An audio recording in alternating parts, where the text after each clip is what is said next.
Buongiorno a tutti, è un nuovo giorno in quel di Chicago e ho dormito stanotte molto bene, anzi, e sicuramente recuperato un bel po' di ore, anche perché ci siamo svegliati alle 5 e mezza di mattina, che comunque erano già l'una, le 2 in Italia, quindi sicuramente recuperato bene e adesso partiamo con la colazione e ci sono un sacco di cose, tra cui anche le macchine per fare i waffle. Io infatti mi sono appena fatto uno. Eccolo qua, super waffle con i cranberry, e gli sprinkle sopra, sciroppo d'acero, gli oreo, poi vabbè un po' di muffin, succo d'arancia e poi ci sono un sacco di altre cose che nel caso dopo vi mostro. Appena finita l'ottima colazione americana ci siamo diretti verso la stazione della metropolitana più vicina. Tra l'altro una piccola chicca di Chicago è che la metropolitana passa sopra la strada, quindi è sopraelevata. Siamo saliti sulla linea marrone che ci ha portati in direzione nord verso il Lincoln Park, la prima tappa di oggi.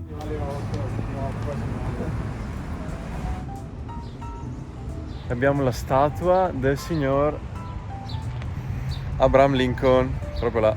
Il Lincoln Park è uno dei parchi più grandi della città di Chicago ed è stato realizzato in onore al 16° presidente degli Stati Uniti, Abraham Lincoln, come si può vedere. Tuttavia nel parco sono presenti altre statue di ex presidenti degli Stati Uniti d'America. Tra poco c'è lo zoo, non so quanto distante.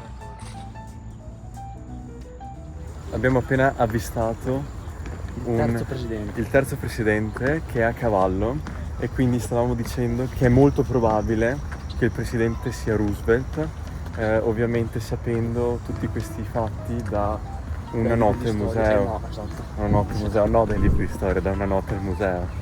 E è là in alto, lo vedo col cappello, quindi mi sa... È lui. Vinciamo $20 scommessi con Diego. $20 scommessi con Diego? Spoiler, era il presidente Grant e Diego non ha mai visto quei $20.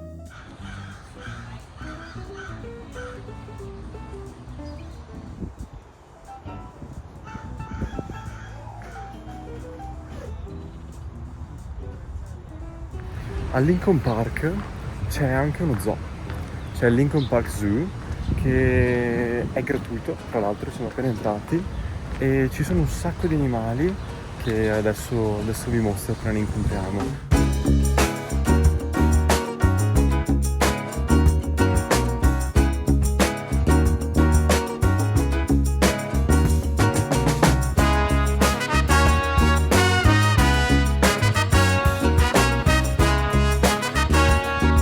Tra l'altro, il Lincoln Park Zoo è uno degli zoo più antichi degli Stati Uniti d'America, essendo stato fondato nel 1868 ed all'interno del parco ci sono più di 1250 animali differenti.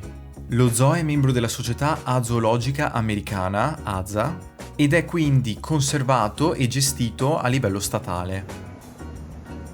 Zoo molto bello, merita se ne avete l'occasione. Ora abbiamo noleggiato delle biciclette e andiamo verso il Navy Pier. Esattamente là, per tutta la ciclabile. Let's go!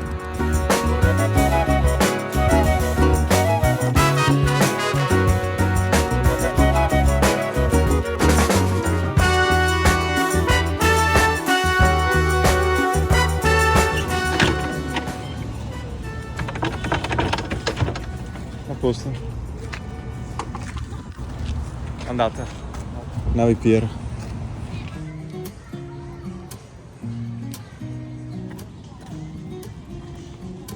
C'è scritto che potevi andarla a ritirare.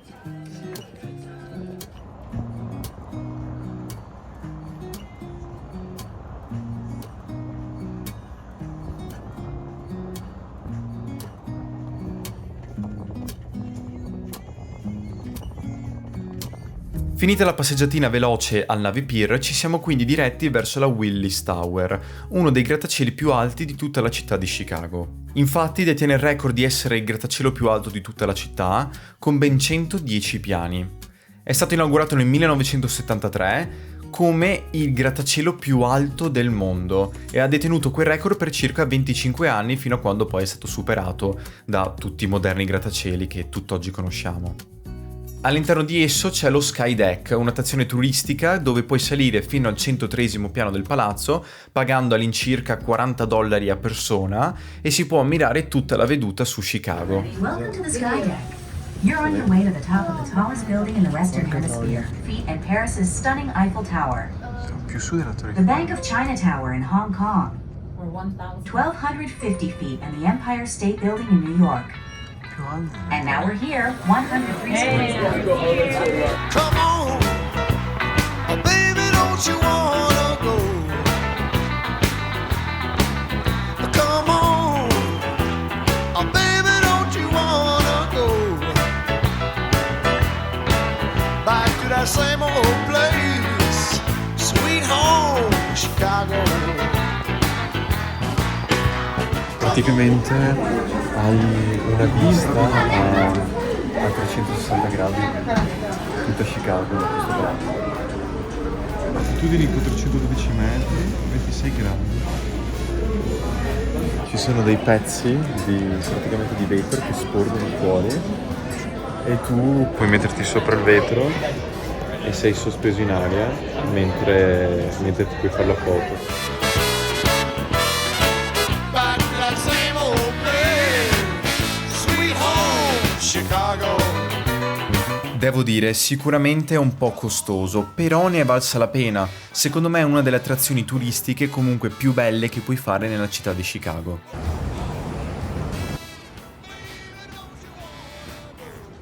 Questa dovrebbe essere un'installazione di un artista. Sì, nulla di che, però fa la sua figura in mezzo ai palazzi. Art Institute of Chicago, però è chiuso. Il martedì e mercoledì, fatalità i 2 giorni in cui dobbiamo visitare Chicago, l'Art Institute è chiuso. Questo è uno dei musei più belli di arte al mondo, no? Stiamo andando da Giordano's. A quel punto della giornata si era anche fatta una certa. Dopo tutti quei chilometri fatti a piedi in bicicletta ci è venuta fame e come non saziare questo appetito con la Deep Dish Pizza di Chicago. Abbiamo ordinato la Deep Dish Style Pizza di Chicago con l'aggiunta tra l'altro di peperoni che sarebbero il salamino piccante, e per tutti gli italiani che mi seguono in questa cosa qua il peperone è salamino piccante, non stiamo parlando di peperoni. Esatto, c'è salame, pancetta, salsiccia, c'è una roba tutta. L'unica cosa, tempo di attesa da Giordano, qua dove siamo, 45 minuti. Se non sapete cosa sia, la Deep Dish Pizza di Chicago è una delle pizze più famose al mondo ed è quasi come una torta alla fine, come vedete. Praticamente il formaggio viene messo alla base, mentre la salsa di pomodoro viene messa sopra insieme a tutto il resto degli ingredienti.